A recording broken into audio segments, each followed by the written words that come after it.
So 506 of the POA reviewer. So we have 위험 출입 금지. Okay. So 위험 guys meaning dangerous. Then 출입 금지. 출입. Okay. So prohibition sa pagpasok. So bawal pumasok in short.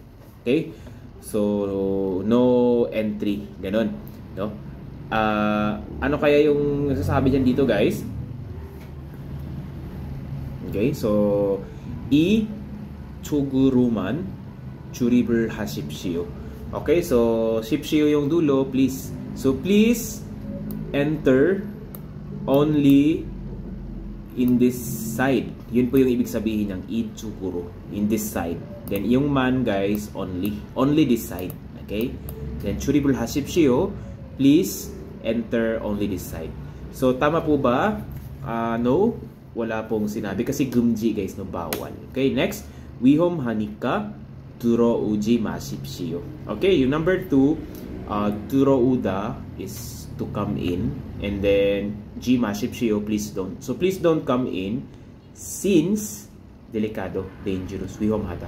Okay, so number 2 yung tamang sagot guys. Okay, hindi 여기서 담배를 피우지 마십시오. So please don't smoke here. Okay, then 위험하니까 천천히 운전하십시오. Please drive slowly since dangerous. Okay, so number 2 yung tamang sagot guys. Okay, so next for 507, 흡연 금지. Okay, so no smoking. Okay, so 흡연 금지. Okay, so yun po yung ibig sabihin dyan guys, no? As long as may makita kayong 금지, so it means prohibited, prohibition, bawal. Okay. So number 1, 여기에서 사진을 찍지 마십시오. So please don't take picture here. Okay? So yan po yung ibig sabihin na number 1 guys. Okay?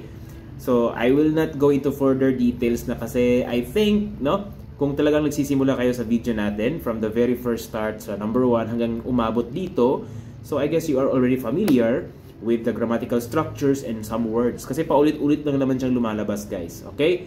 So, kaya medyo mabilis tayo ngayon. Number 2, 여기에 쓰레기를 버리지 마십시오. So, please don't throw garbage here. Yan po ibig sabihin yan guys. Next, number 3, 여기에서 담배를 피우지 마십시오. Okay?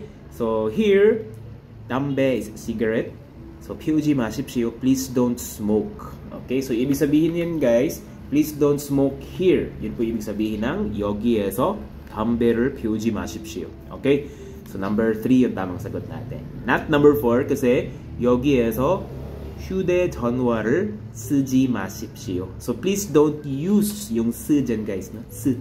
Please don't use cell phone here. Yun po ibig sabihin yan guys. Okay? So for 507, yung tamang sagot po is number 3입니다. 네, 3번입니다. Okay? Next, let's proceed to 508. Okay? So dito guys, 휴대폰 사용 금지. Okay? 금지 na naman. So bawal. So yung word na sayong means use. So bawal gumamit ng cellphone based sa picture. Okay? So, alin dyan yung nagsasabi guys? Yes, tingnan natin sa number 1. 여기에서 휴대전화를 고칠 수 있습니다. Okay? So, 고칠 수 있습니다. So, yung 일 수 있습니다 guys, it means can. Okay? So, you can 고치다. Yes, you can 고치다 means to fix. So, you can fix the cell phone here. No? Walang sinabing ganun. Number 2, 여기에서 휴대전화를 받을 수 있습니다. So you can receive phone here. Okay? So yung ibig sabihin yan guys. Yun po, no? So 아닙니다. Next, number 3. 여기에서 휴대전화를 빌릴 수 없습니다. yung 을 수 없습니다 guys, it's the 반대말 or the opposite word of 을 수 있습니다, which means can. So yung 을 수 없습니다 means cannot. So you cannot 빌리다. So you cannot borrow. You cannot borrow cell phone here. 아닙니다. 네. Number 4, 4번. 여기에서 휴대전화를 사용할 수 없습니다. Okay, so you cannot use cell phone here. Yan po yung number 4, yung tamang sagot natin dito, guys. Okay? And for the last of this video, 추릿 금지. So, parang nangyari na yan kanina, guys. Di ba? Meron yan kanina sa, I think, sa 506 at, I think, no? Same, 추릿 금지, meaning bawal pumasok. Okay? No entry.